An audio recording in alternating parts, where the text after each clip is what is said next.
Hoje nós vamos conversar sobre o tratamento cirúrgico da válvula mitral. O que o perfusionista deve saber?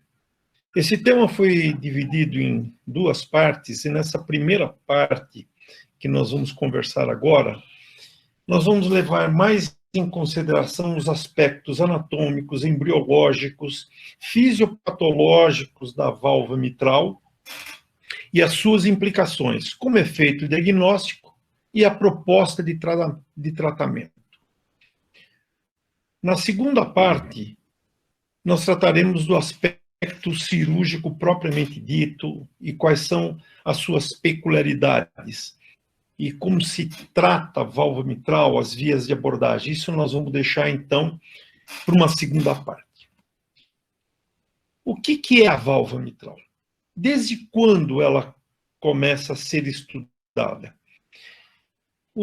A anatomia humana teve um grande desenvolvimento a partir de 1555, com o trabalho de Andrea Vesalius, quando ele escreve no seu livro A Fábrica do Corpo Humano, e ele detalha os diferentes órgãos que foram estudados em cadáveres.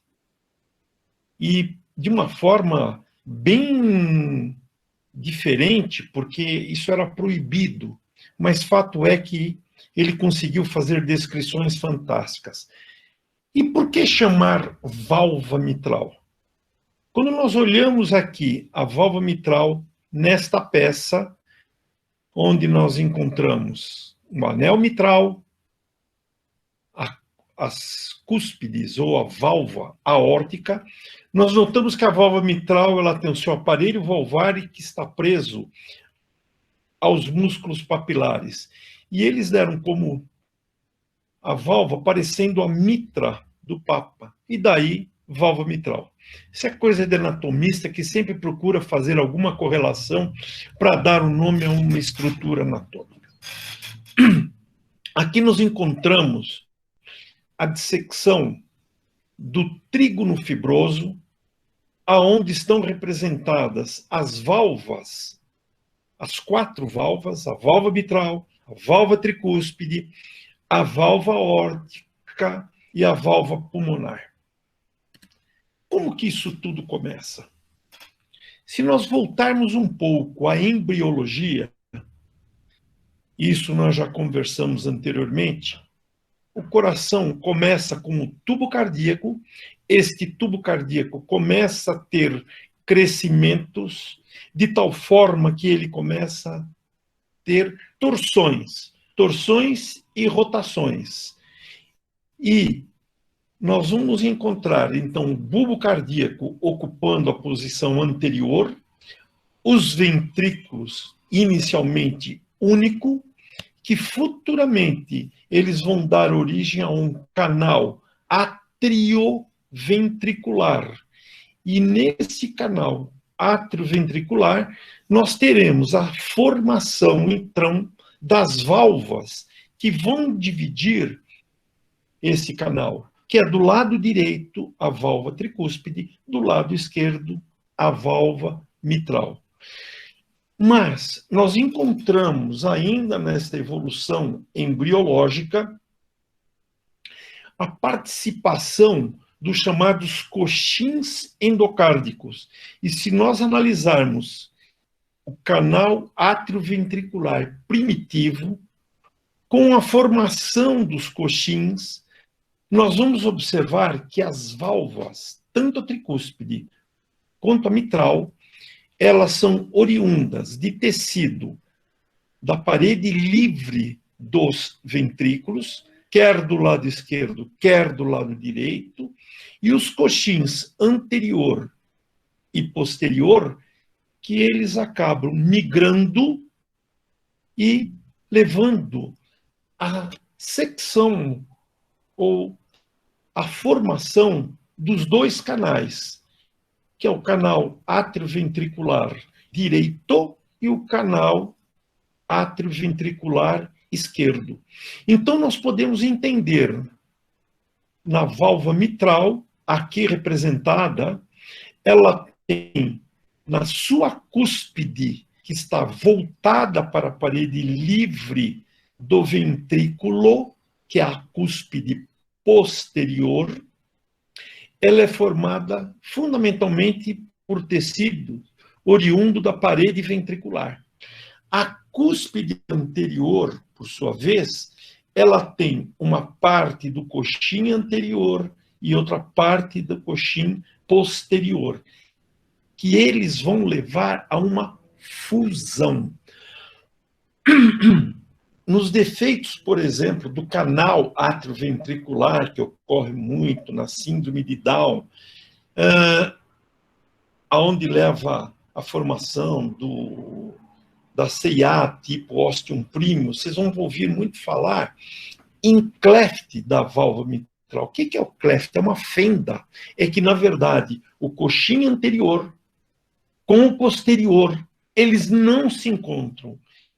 E isto ocorrendo vai levar uma série de defeitos, porque a septação matrial, septação ventricular, depende desse encontro de ambos os coxins. Então, na verdade, quando se fala em válvula mitral, nós falamos de um aparelho valvar mitral, formado por uma grande cúspide, estas oriundas, quer da parede livre, quer dos coxins, que levam à formação de cordas. Estas cordas, por sua vez, primárias, secundárias, quaternárias, vão se prender aos músculos papilares.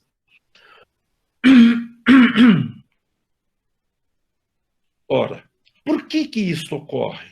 Por que há necessidade destas cordas se prenderem aos músculos papilares? Nós vamos ver que durante a contração existem estímulos primários elétricos para que os músculos papilares tenham uma contração e eles possam sustentar a válvula mitral, que vai se fechar abruptamente durante a sístole, e para que não haja a passagem de sangue do ventrículo esquerdo para o átrio esquerdo. Ora, então, nós vamos observar que as disfunções das válvulas, da válvula mitral, perdão, elas podem ocorrer dentro do aparelho mitral nos seus diferentes segmentos. Nos músculos papilares, nas cordas, nas cúspides e no próprio anel mitral. Aonde ocorrer esta lesão, ela vai levar a uma disfunção da válvula mitral. E nós temos aqui representado, então, a passagem do sangue do átrio esquerdo para o ventrículo esquerdo com a abertura da válvula mitral. E durante a sístole, que ocorre de uma forma muito rápida, com uma pressão muito alta, de 120 milímetros de mercúrio, que sai de 0 e vai para 120 milímetros. E a cúspide ela é muito fina, ela é muito delgada. Se ela dependesse única e exclusivamente de uma coaptação, ela romperia e levaria a um quadro de regurgitação. E olha que interessante, quando nós vamos analisar a estrutura da cúspide, nós vamos ver que ela é extremamente complexa. Então, nós temos aqui a cúspide representada, vamos encontrar células endoteliais que vão revestir tanto a parte atrial como a parte ventricular, permitindo que o sangue deslize de uma forma sem produzir o mínimo atrito, para que esse fluxo não seja tão turbulento. E, por sua vez, esta cúspide vai ter uma movimentação levando ao movimento convexo e côncavo, e para isso ela tem uma estrutura que nós poderíamos dizer quase que um esqueleto, que são formadas por fibras não contráteis e por microfibras, fibrilas, que é constituída pela elastina e pelo colágeno, mais flexível. E na parte ventricular, essas fibrilas são mais densas, exatamente para que, quando ela tem o movimento durante a sístole e a diástole, possa haver uma melhor sustentação. Sustentação essa agora que passa a ser conduzida pelas suas cordas, ligadas aos músculos papilares, que eles, por sua vez, inclusive no próprio tecido autônomo que conduz a movimentação dos ventrículos, o que ocorre é que nós vamos encontrar uma sustentação para que estas válvulas acabem tendo a sua função. O que nós encontramos aqui?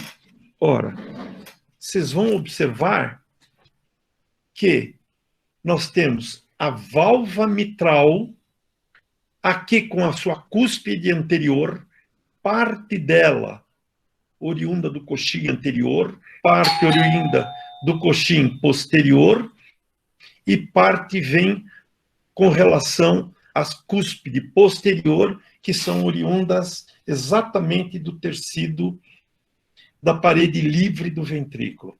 Então, quando nós vamos analisar a válvula mitral, como aqui representada, com a sua cúspide anterior, parte dela vem do coxim anterior, parte vem do coxim posterior, que se encontram. E há uma fusão entre eles. E no cúspide posterior é oriunda de tecido da parede livre do ventrículo, que tem zonas que são classificadas como A1, A2, A3, e a posterior P1, P2, P3. Isto vai ter uma importância muito grande quando nós vamos falar posteriormente no tratamento cirúrgico da válvula mitral. Por enquanto, vamos aguardar os aspectos anatômicos. E a análise através da ecocardiografia, e aqui cumpre salientar que o estudo da anatomia progrediu muito, principalmente a anatomia funcional, e não a descritiva, como era feita no passado, mas como os órgãos, as válvulas, enfim, com o uso da tomografia, ressonância, ecocardiografia, todo este aparato utilizado por imagens, nós conseguimos observar uma movimentação em tempo real, coisa que na anatomia descritiva nós encontramos o órgão que está conservado em formaldeído, então é uma peça rígida, e a gente não consegue entender o movimento. E olha que coisa, durante anos se achava que o anel mitral ele tivesse apenas uma formação de uma elipse, mas não é. Ele tem uma formação de uma sela, como sela de cavalo. E isso tem importância enorme quando nós vamos analisar plastias, confecções de válvula, no aprimoramento das próteses, para que a desorganização na colocação de uma prótese dentro do esqueleto fibroso ele seja o menor possível. Então, aqui uma outra representação mostrando a válvula com a sístole ventricular, o papel fundamental dos músculos papilares para conterem exatamente que essas cúspides não façam protusão para o átrio. E aqui, durante a diástole, com a sua abertura. E aqui nós já começamos a entender. Ora, aonde que pode estar a lesão da válvula? Como nós vimos anteriormente. Então, no aparelho mitral, essa lesão pode estar no anel, na cúspide, nas cordas e nos músculos papilares. Estas são as estruturas anatômicas que podem ser agredidas. Como que ocorre essa lesão? Ela pode ser de uma forma aguda ou crônica. Por exemplo, num infarto que convenha comprometer o músculo papilar, levando à sua necrose, é uma lesão aguda. Um trauma com rotura de cordas, uma lesão aguda. Uma endocardite que se instala numa válvula mitral, uma lesão aguda. Uma lesão crônica, como a febre reumática, que leva anos, uma calcificação. Isto tem uma implicação muito grande na própria fisiopatologia. Uma lesão aguda, o coração não tem tempo de se adaptar. Na lesão crônica, ele tem um tempo de se adaptar a essa lesão. A lesão pode ser primária ou secundária. O que é uma lesão primária? É uma lesão que acomete o aparelho valvar mitral, seja ele em qualquer local. Secundária, quando a lesão não está diretamente ligada à válvula, mas está ligado a outras estruturas, como, por exemplo, uma miocardiopatia, que vai levando a uma dilatação do anel. O anel é normal, a válvula é normal, mas a dilatação ela ocorre por uma dilatação dos ventrículos, por uma lesão ventricular. E isso leva a uma insuficiência. Ou a formação de um grande trombo dentro do átrio que leve a uma obstrução da válvula, reproduzindo fisiologicamente aquilo que ocorre na estenose mitral. Portanto, nós podemos classificar a lesão da válvula mitral como estenose, quando há uma dificuldade, uma obstrução ao fluxo do átrio esquerdo para o ventrículo esquerdo. Insuficiência, quando há um refluxo de sangue do ventrículo esquerdo para o átrio esquerdo. E mista, que é o que ocorre na maioria das vezes. Nós vamos analisar, fundamentalmente, nós vamos fazer um passeio, inicialmente, sobre as lesões, as suas repercussões clínicas, as alterações que nós encontramos nos exames e como é feito o diagnóstico. Ok? Então, eu os convido a passear inicialmente na insuficiência mitral. Naquela insuficiência aguda, que o indivíduo estava com a sua válvula absolutamente normal. De repente, ele tem um infarto agudo com uma rotura de músculo papilar. Quando a lesão ocorre fundamentalmente na descendente anterior ou circunflexa, vai lesar um músculo anterolateral. Isso aqui está muito ligado à coronária, à descendente anterior ou à circunflexa. Olha que interessante. A gente pode, com esses conhecimentos agrupados, quando um paciente tem um infarto de parede anterior e no curso da sua evolução ele desenvolve uma insuficiência mitral que geralmente ocorre no terceiro dia, eu posso prever que muito provavelmente ele tem uma lesão do músculo anterolateral e ele tem necrose desse músculo. O mesmo ocorre com a descendente posterior, que em 60% dos casos ela é proveniente da coronária direita. Então, os infartos de parede inferior, eles podem levar a uma necrose do músculo póstero-medial. Ora, se tiver necrose, não dá para restaurar o músculo. Então, aí, depois nós vamos analisar o grau da intensidade de isquemia que esse músculo foi submetido. Por enquanto, passo a passo. E vão guardando a curiosidade na nossa viagem. Rotura da corda, degeneração mixomatosa é uma delas. A idade, o indivíduo vai tendo um prolapso, de repente uma corda se rompe, uma endocardite, uma febre reumática, a endocardite infecciosa, uma disfunção de prótese.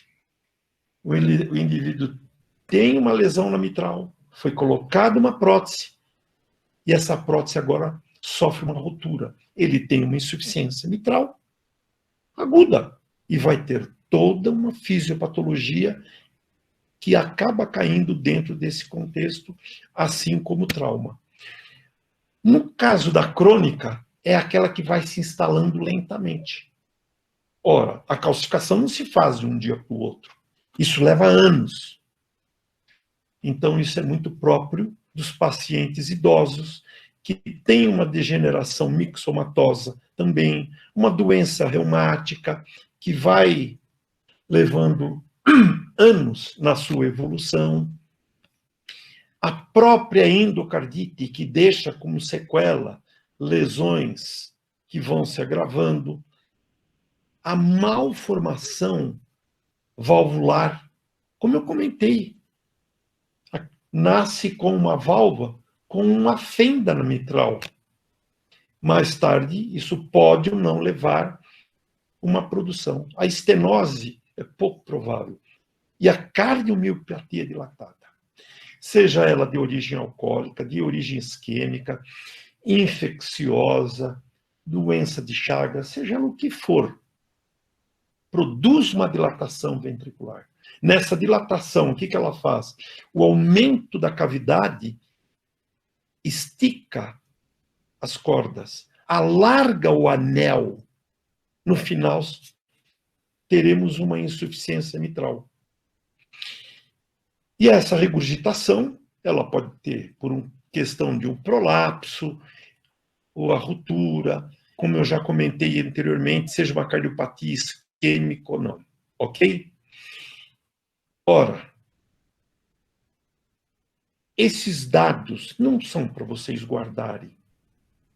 Mas vejam aqui que, através do estudo radiológico, fazendo-se uma correlação radiopatológica, seja pela ecocardiografia, seja pela ressonância magnética, nós começamos agora a ter padrões que vão nos orientar em classificar esses achados como discreto, grave, severo, moderado, e isto nos dá uma pista para correlacionar com os dados clínicos na indicação do tratamento cirúrgico da válvula mitral. Eu não vou entrar em detalhes, mas vejam que existem parâmetros muito bem estabelecidos. Inclusive, no grau de regurgitação. Qual é a fração regurgitante? Pela ecocardiografia,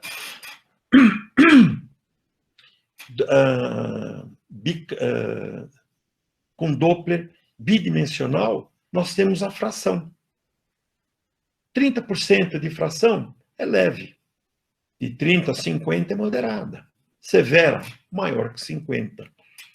Nós vamos nos basear unicamente nesses números? Não. Mas começam a servir de orientação que nós temos que casar com os aspectos clínicos. A mesma coisa ocorre com a estenose mitral.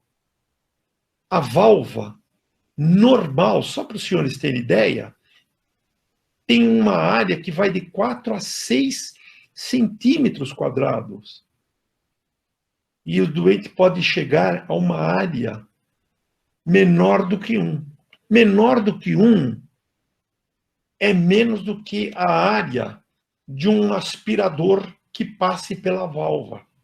Não dá para a gente entender como que um doente consegue chegar vivo a situações tão graves. Claro que isso não ocorre de uma hora para outra. Por isso que o organismo vai se adaptando, o coração vai se adaptando, e o indivíduo gradativamente vai diminuindo a sua atividade física. E por isso ele começa a ter o cansaço aos pequenos, médios e grandes esforços, que é uma classificação importante. Vamos analisar aqui. Essa é uma senhora, 62 anos, que tinha febre reumática, e aqui nós já podemos observar uma parte de uma calcificação importante, vista numa ressonância, mostrando uma pequena área efetiva. Esse é um outro caso. E aqui é uma paciente de 44 anos com febre reumática, obviamente ela faleceu. Está aqui o coração mostrando quanto a área que tem que ter todo este valor, ela acabou ficando reduzida. E aqui na ressonância mostrando o átrio esquerdo, o ventrículo esquerdo, a área valvar por onde o sangue passa. E aqui nós podemos identificar a espessura da cúspide. Então, aquela cúspide que era quase que papilífera, que eu mostrei aquela estrutura, aquela arquitetura dela, tudo isso é perdido, é transformado numa grande fibrose, que agora ela tem uma movimentação muito reduzida, como vocês podem ver aqui, ó, mostrando nesta seta a espessura da cúspide e por onde o sangue passa. E veja que com isso nós vamos encontrar uma hipertrofia ventricular e um átrio que também vai sofrer uma dilatação. Aqui é uma causa de um paciente que morreu. A válvula era normal, mas ela tinha um grande mixoma, um trombo. Este trombo migrou, obstruiu o canal atrioventricular, ou seja, levou a disfunção aguda e a doente chegou em parada. Eu me lembro muito bem de um caso de uma paciente que chegou ao pronto-socorro do INCOR, que ela estava com indicação cirúrgica marcada, na fila, e ela, com esse mixoma, ele era um mixoma pediculado, que ele tinha uma movimentação, ora ele ocluía a válvula, ora que não. Um dia ele ocluiu para valer, e a doente chegou em parada. Vejam que na ressonância nós podemos, assim como na ecocardiografia, avaliar a área da válvula mitral. Aqui um caso mostrando a vegetação, um caso cirúrgico, foi tirada a foto, e esta vegetação em cima de uma válvula que já era previamente comprometida, tinha uma endocardite do anel mitral que levava uma vegetação, comprometendo também as cúspides. Não será o momento nós discutirmos o que se fazer nesta situação. Vamos entender, por hora, o que ela produz.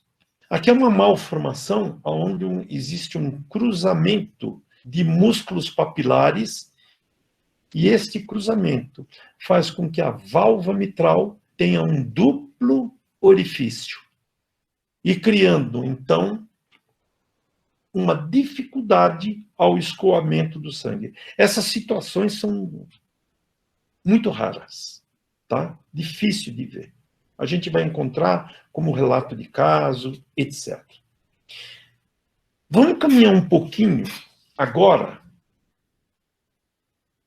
nós já vimos os aspectos anatômicos.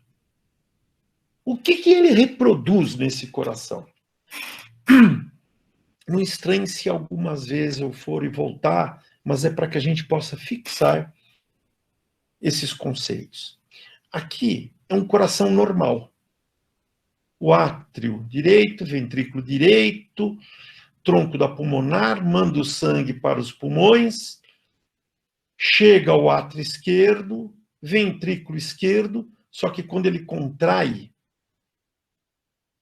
ele manda parte do sangue para a aorta, parte do sangue para o ventrículo esquerdo, para o átrio esquerdo, perdão. Ora, se existe um refluxo, é óbvio que a pressão no interior deste átrio vai aumentar. E esse átrio pode reagir de duas maneiras.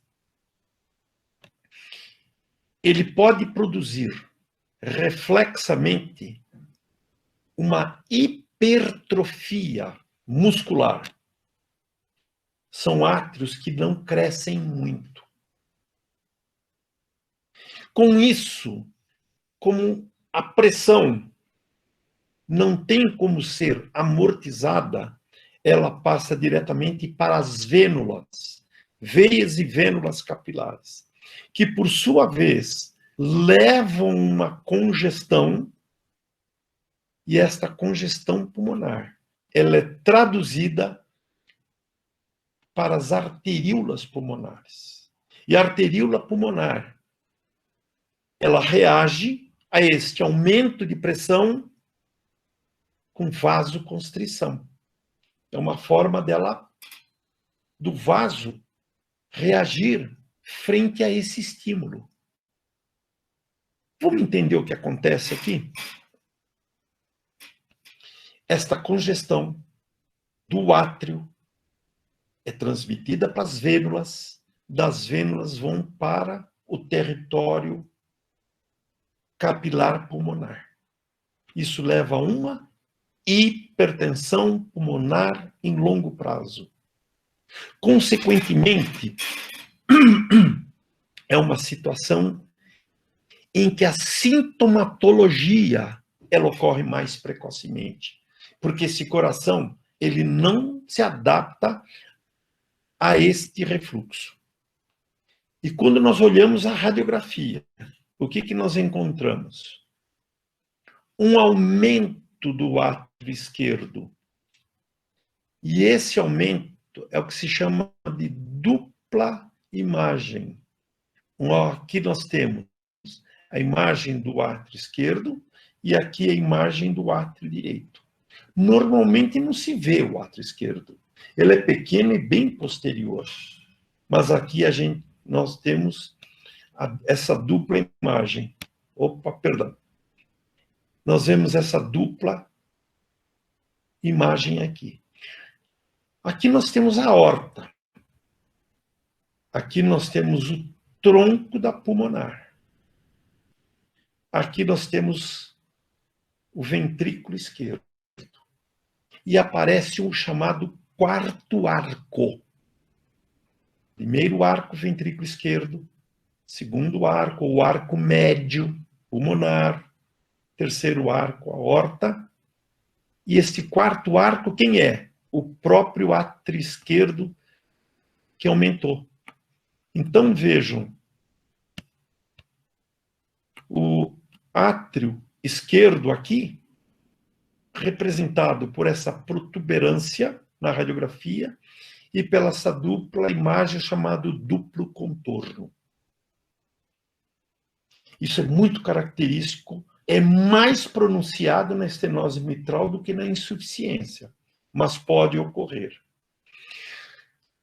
Por outro lado, quando o coração, aqui, ele produz um aumento exagerado do átrio esquerdo, tem uma amortização.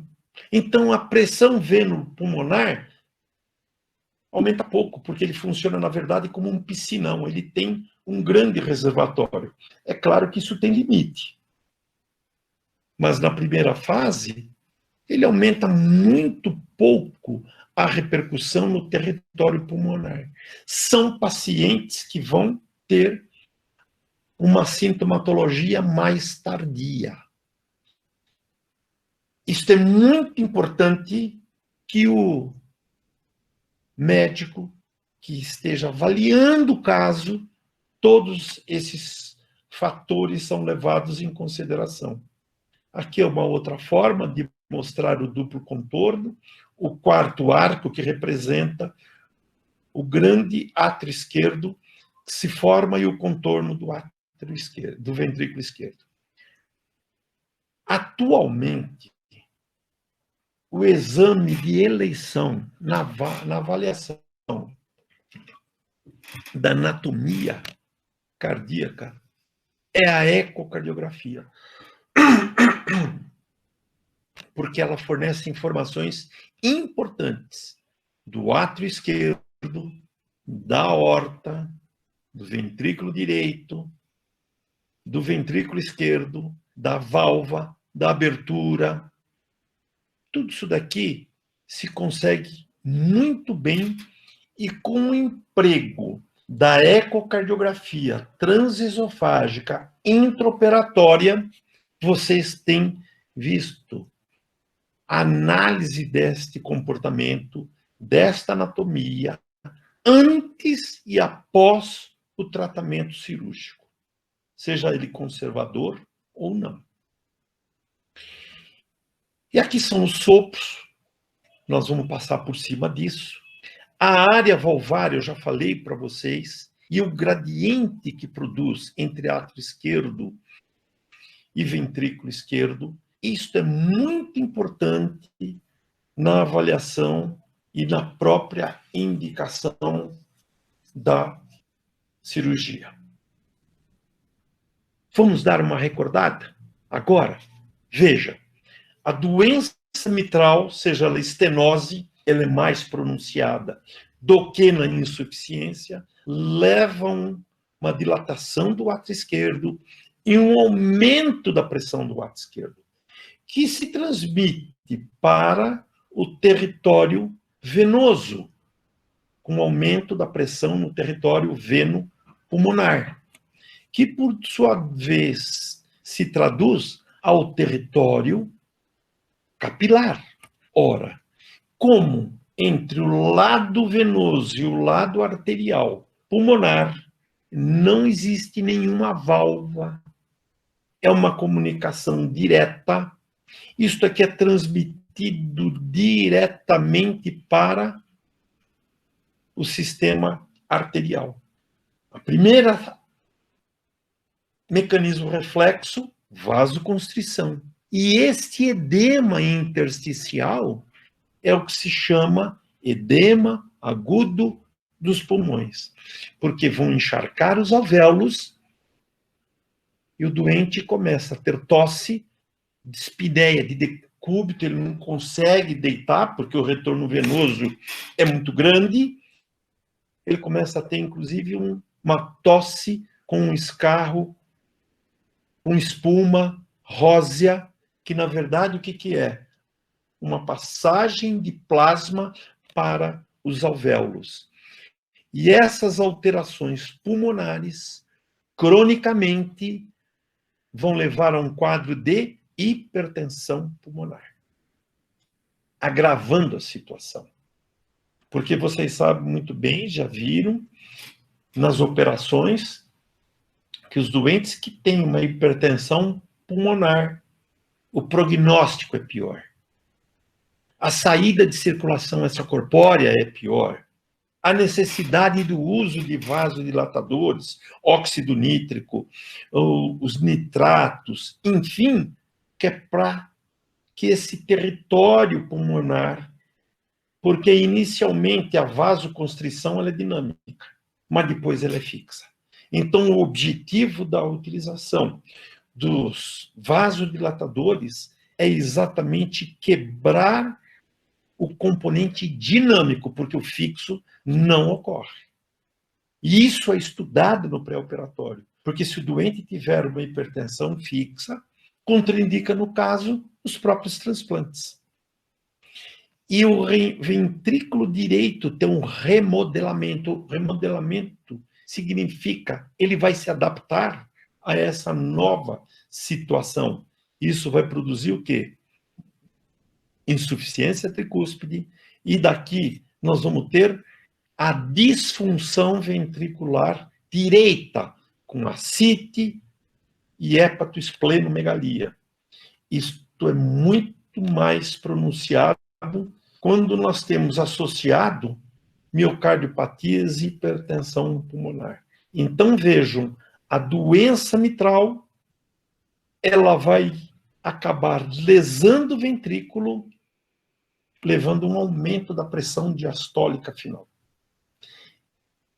Esta é uma fisiopatologia resumida do que ocorre na lesão mitral, quer na insuficiência, quer na estenose. Na estenose, ela é muito mais voltada ao território pulmonar. Na insuficiência, o ventrículo vai se dilatando, o átrio vai se dilatando e vão se transformando como um grande piscinão para receber o sangue. Então, nós vamos encontrar o quê?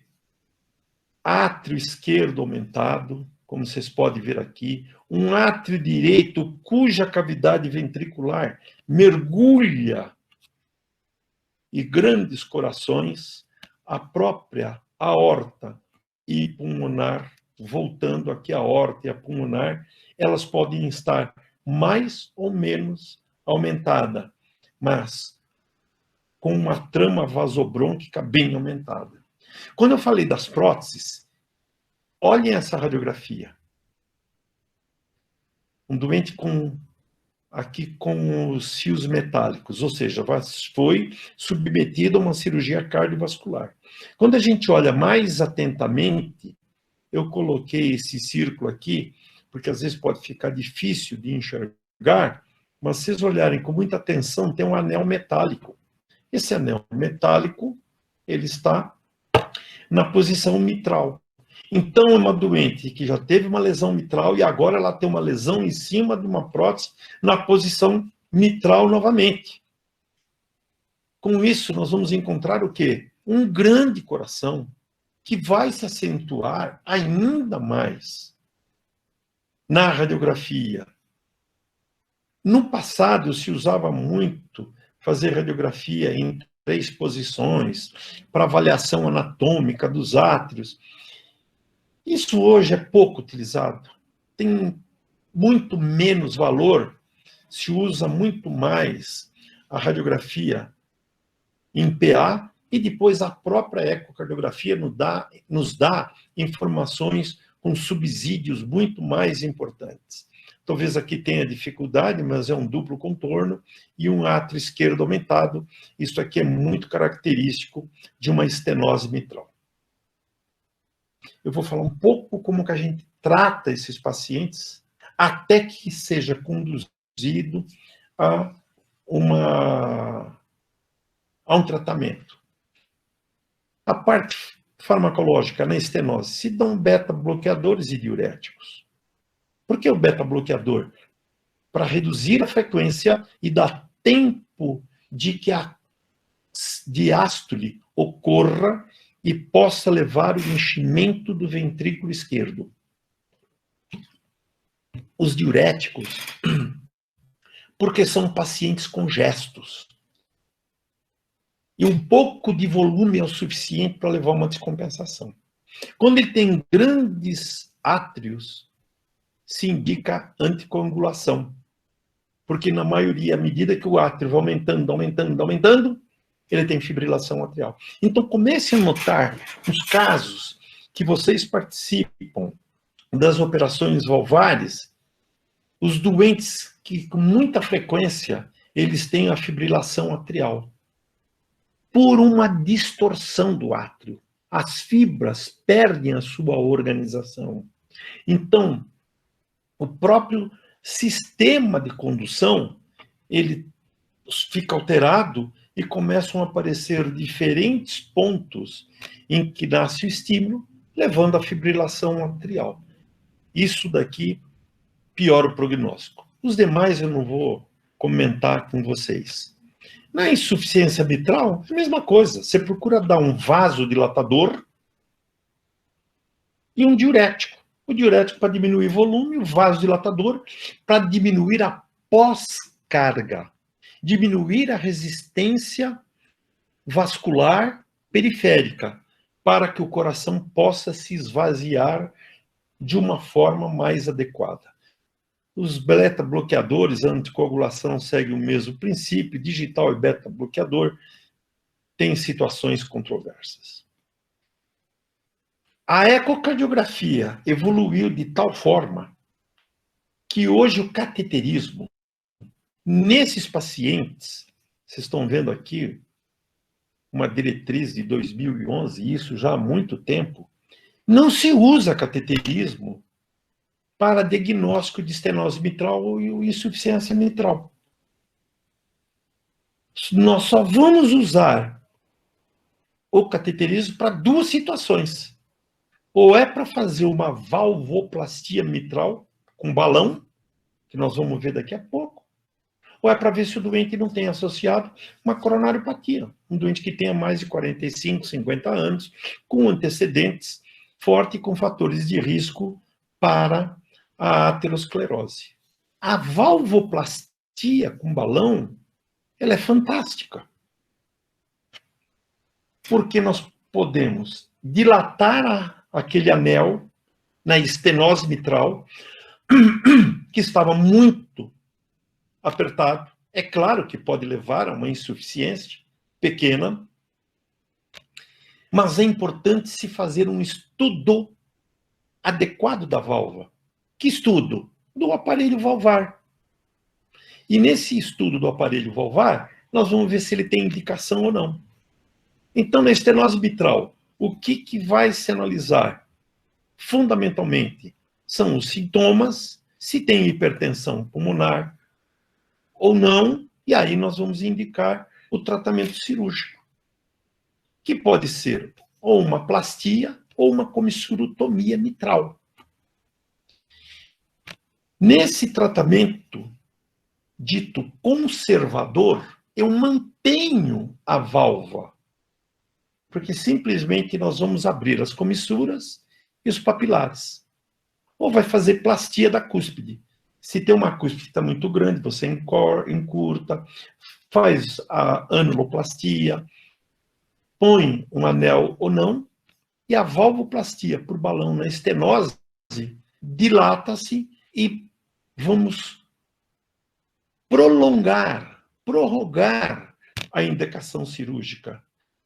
Porque uma vez mexida nessa válvula, essa válvula não é tratamento definitivo. Vocês sabem muito bem. Uma bioprótese, ou mecânica ou não, a durabilidade dela é de 7, 10, eventualmente hoje está se discutindo até 15 anos em algumas situações. Então vamos jogar a cirurgia para frente, que nós vamos ganhando tempo. A mitral clip é colocar um clipe na ponta da mitral, que nós vamos ver isso com mais propriedade lá para frente. A substituição pode ser por bioprótese, mecânica ou não, conserva ou não o papilar, implante percutâneo, válvula em válvula. Eu vou discutir isso com mais detalhes lá na frente. Então, uma insuficiência mitral importante, e a estenose também segue a mesma sequência, a gente tem que analisar a clínica. Tem sintomas ou não tem sintomas? E outra coisa, como é que estão os ventrículos? Como é que está a função ventricular? Ela está boa ou ruim? Tem déficit de função? Tem hipertensão pulmonar? Tem possibilidade de conservar o aparelho subvalvar? E isso vai nos orientar se vai ser feita uma plástica, se vai usar um balão, ou se vai para uma troca. Este fluxograma, ele nos dá uma orientação muito importante. Ora, E quais são as complicações num tratamento? Vocês já viram muito doentes que voltam com abscesso paravulvar ou na própria prótese, formação de pseudaneurisma, uma excursão da cúspide que está diminuída porque em longo prazo essa prótese começa a sofrer um processo degenerativo. Escape é o fluxo, o refluxo através da prótese. Deiscência, isso ocorre principalmente nos quadros infecciosos, lesão da artéria circunflexa. Vocês se lembram que a cúspide posterior da mitral, atrás dela, passa a artéria circunflexa? Se o doente tiver um anel muito calcificado, se tiver uma endocardite em que há necessidade de corroer muito este anel na passagem do ponto, isso pode levar à artéria circunflexa, levando a um infarto agudo. E o doente tem dificuldade de sair de mesa muito grande. Desinserção, essa é a pior coisa que pode existir. É temerário. É o anel em que ele está muito calcificado, come-se, ou a infecção está muito grave, tem que se limpar muito o anel.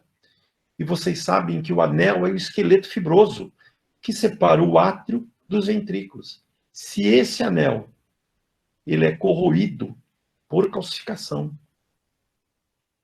por infecção, na passagem dos pontos, na descida do anel, quando se amarra, ele pode ter uma disjunção. E isso daqui é catastrófico. Então, vejam, voltando um pouco, como a ecocardiografia nos dá informações importantes, mostrando exatamente a anatomia do anel, o fechamento de uma válvula normal, ou mostrando a rotura de uma corda, levando à insuficiência. Ou cúspides extremamente exuberantes que não se fecham adequadamente, e isto levando a refluxo.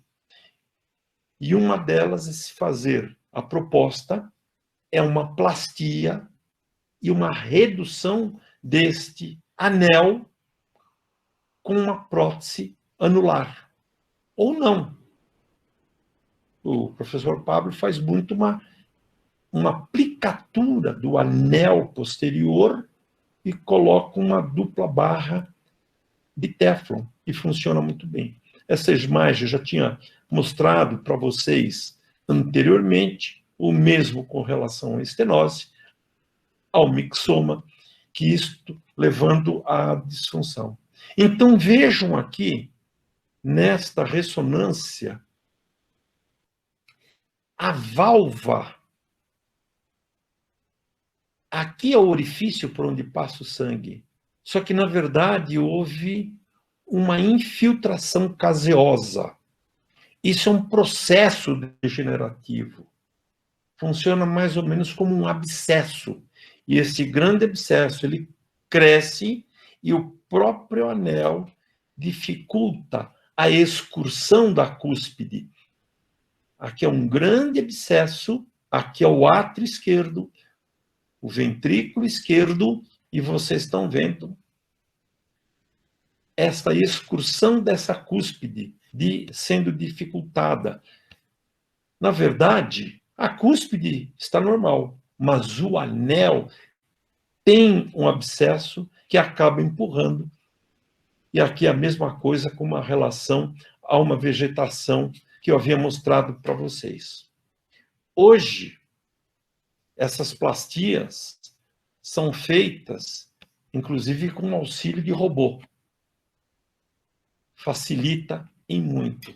Vejam nessa imagem da ressonância o átrio esquerdo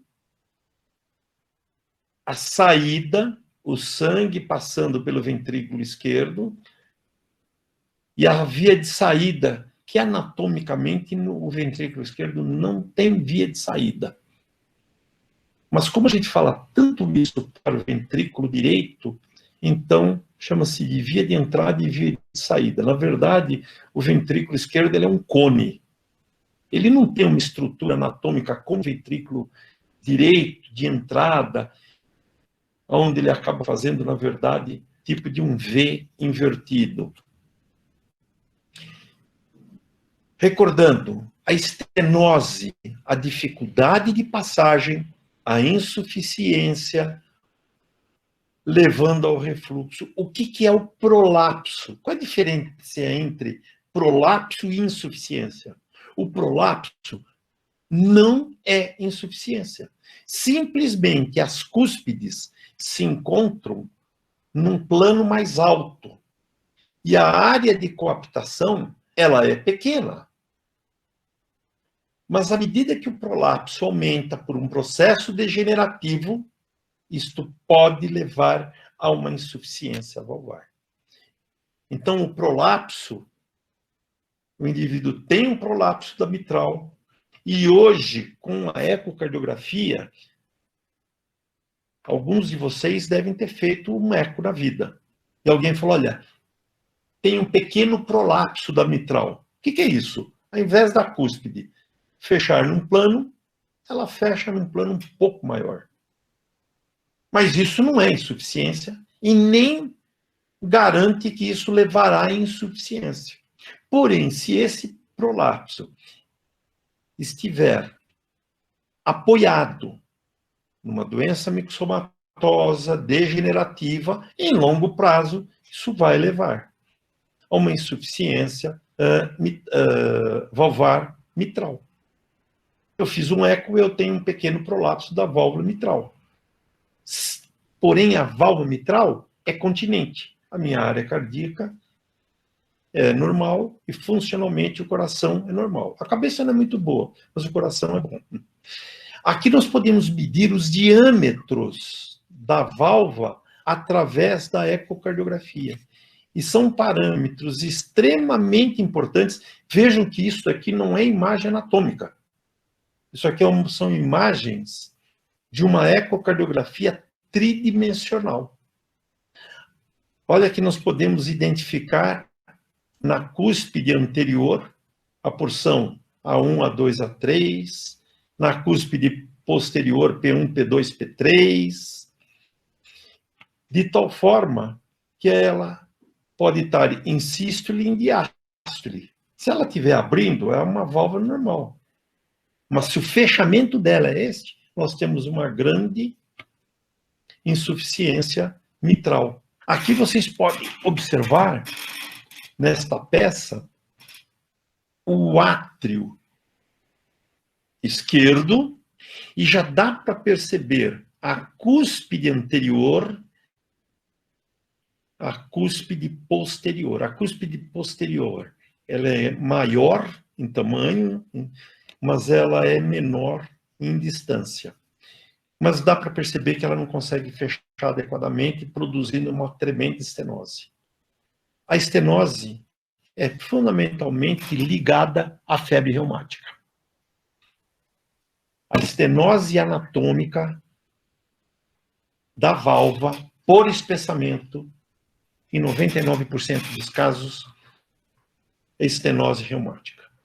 É óbvio que a estenose, a febre reumática, ela tem diminuído nos países em desenvolvimento.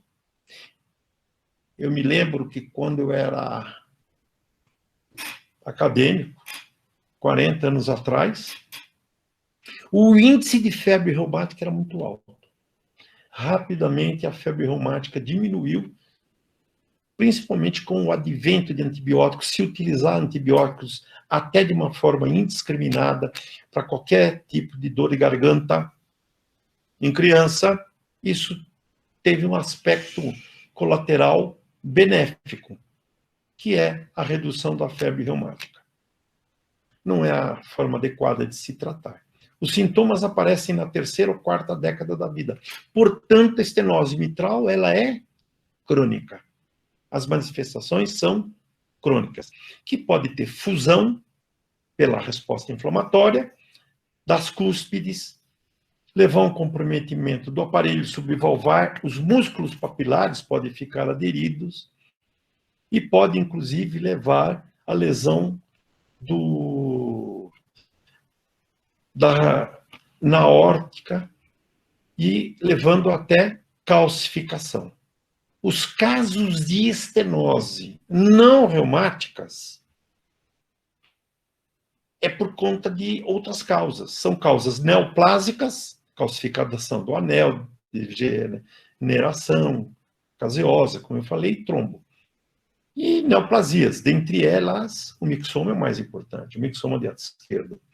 E neoplasias malignas, mais raro, são linfomas, sarcomas e até metástase. Recentemente me encaminharam um paciente com um sarcoma primário de coração, caso extremamente grave. E com isso leva a hipertensão pulmonar que nós vimos, aumento da pressão, e aí são feitos testes ergométricos para se avaliar. O aparecimento da fibrilação atrial e da hipertensão são causas e as complicações mais importantes. O que se encontra, aumento do lado esquerdo, que pode precipitar uma fibrilação atrial. Hipertrofia ventricular direita, claro, vocês estão lembrados? A repercussão esquerda, ela se transmite para o território direito e concomitantemente nós vamos tendo um aumento de uma hipertrofia do lado direito. Aumento do índice cardíaco por conta do aumento da área cardíaca que é observada na radiografia e nós vimos os sinais de congestão e o duplo contorno. Isso, aqui nós temos as medidas da área valvar, que pode chegar a menos de 1 centímetro, 1,5. Isso é uma área valvar muito pequena. Os doentes são extremamente sintomáticos, né? Esse slide grande aqui não é para confundi-los. Mas vejam que quando se faz uma análise pela ecocardiografia, é feito de uma forma muito detalhada, aonde se analisa as cúspides, e essa mobilidade da cúspide é dada uma nota, o acometimento do aparelho subvalvar, ele tem um grau, a espessura da cúspide e a calcificação. Isso é muito importante, que no final é o chamado score de Bloch. Se o paciente tem uma mitral com score muito aumentado, não adianta, porque a valvoplastia não vai funcionar. A válvula está como uma pedra. Ela pode abrir um pouco, e às vezes isso é utilizado como um recurso num paciente idoso ou num paciente extremamente jovem que você quer jogar a cirurgia para frente. A intervenção, já falamos, é a comissura, aberta ou fechada, substituição, mas isso nós vamos falar com mais detalhes. Aos companheiros viajantes desta viagem, não soltem os cintos ainda, tá? Recordar é viver. Estenose mitral. Acompanhe os números. 120 por 80 é a pressão na aorta. 10 é a pressão no lado esquerdo, normal. Obviamente que essa pressão vai ser transmitida para o ventrículo esquerdo, que é a chamada PD2. Isto é normal. O que acontece quando o sangue tem dificuldade para passar? Ele vai aumentando, pode aumentar mais, pode aumentar menos, e aí nós vamos ter uma dilatação. Se ele se dilata mais, é um grande piscinão, esse aumento na pressão do átrio esquerdo vai levar mais tempo. Se ele não se dilatar, não for um piscinão bom, ele tem mais hipertrofia, ele logo vai dar sintomas. Então, vejam, o que é gradiente? É diferença. A pressão do átrio esquerdo com a pressão do ventrículo esquerdo. Aqui nós temos um gradiente de 15. É muito alto. Na insuficiência, vamos lá. Esses valores normais vocês já guardaram. O que acaba acontecendo? Ele joga sangue de volta para o átrio esquerdo. O átrio esquerdo vai se acomodar. Parte do sangue não é totalmente ejetado, então ele vai aumentando de tamanho o ventrículo esquerdo para que ele possa receber sangue e manter o débito cardíaco. E com isso começa a interferir, inclusive, na pressão do átrio. Pelo eco, o grau de regurgitação, se vem só um pouquinho, se vem um pouquinho mais, se a regurgitação bate no teto do átrio esquerdo, vai até as pulmonares, ele é classificado de 1, 2 ou 3. Vocês vejam como o entendimento anatômico das disfunções valvares mudaram ao longo do tempo. Hoje se trabalha com sintomas, com o estetoscópio, que ainda não foi substituído por nada, pela clínica, e nós podemos ter um reforço da imagem pelos métodos gráficos. Ecocardiografia, tomografia, ressonância e assim por diante. Na insuficiência mitral, é a mesma coisa. Numa insuficiência aguda, foi o que eu falei. O átrio não tem tempo de dilatar. Então, o sintoma é mais precoce. Na crônica, ele dilata mais. Estamos recordando. No coração normal, na evolução anatômica da estenose, o coração tem no átrio direito 5.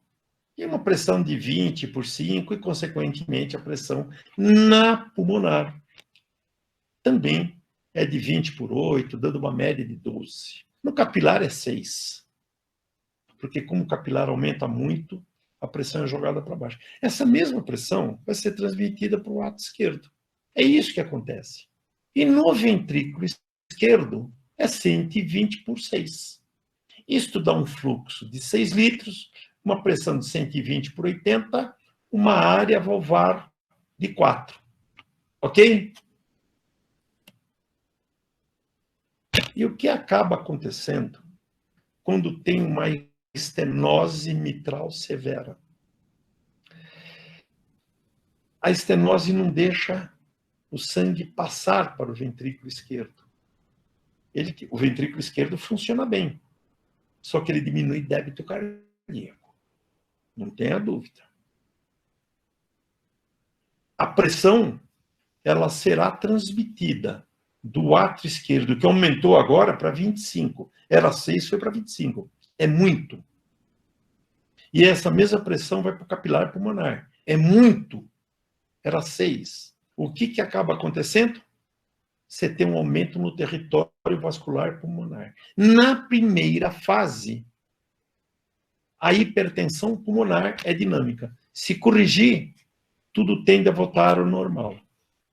Mas se não corrigir e a estenose se acentuar, o débito cai de 6,53, a pressão no ventrículo altera pouco, porque o problema não está no ventrículo, está na válvula mitral, portanto, a pressão no átrio esquerdo vai para 30, no território venoso vai para 30, no capilar 30, e agora o território vascular pulmonar.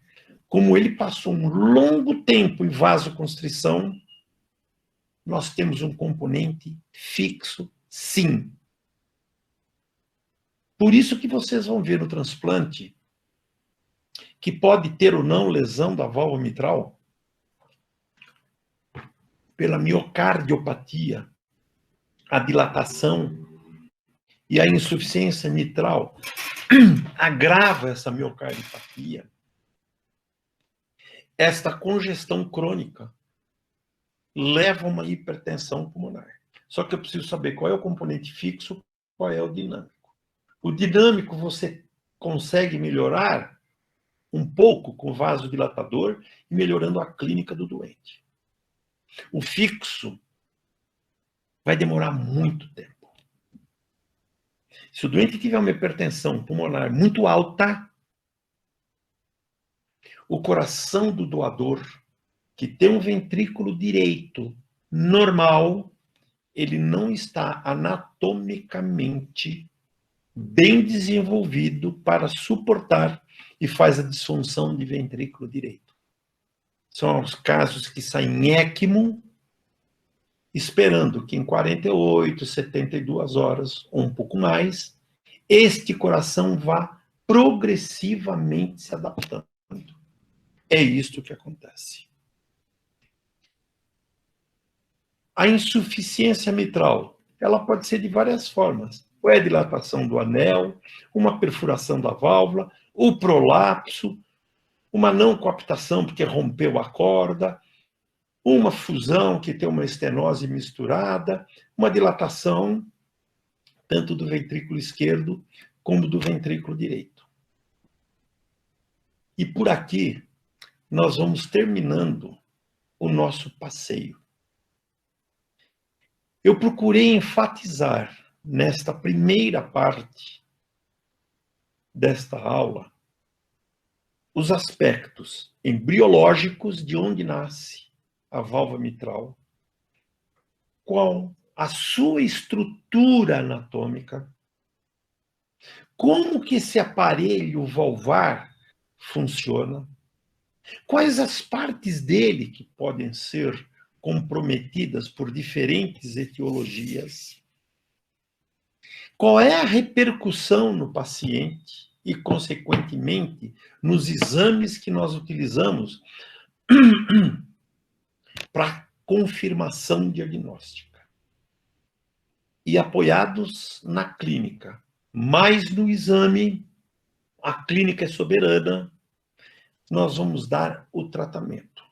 Seja ele inicialmente clínico, para jogar o tratamento cirúrgico para frente, seja um tratamento conservador, cirúrgico, ou intervencionista, vamos chamar assim, uma vez que a intervenção percutânea faz parte do tratamento cirúrgico, e o tratamento cirúrgico propriamente dito. E nós vamos conversar no próximo módulo, que será fundamentalmente a intervenção por catéter e a intervenção cirúrgica nas suas mais diferentes modalidades. Ok? Muito obrigado pela paciência de vocês. Espero que eu tenha contribuído e fazendo uma revisão de pontos importantes para que depois possa se entender os aspectos do pós-bomba ou da pós-perfusão, as dificuldades de saída de bomba e as complicações. Ok? Muito obrigado para vocês.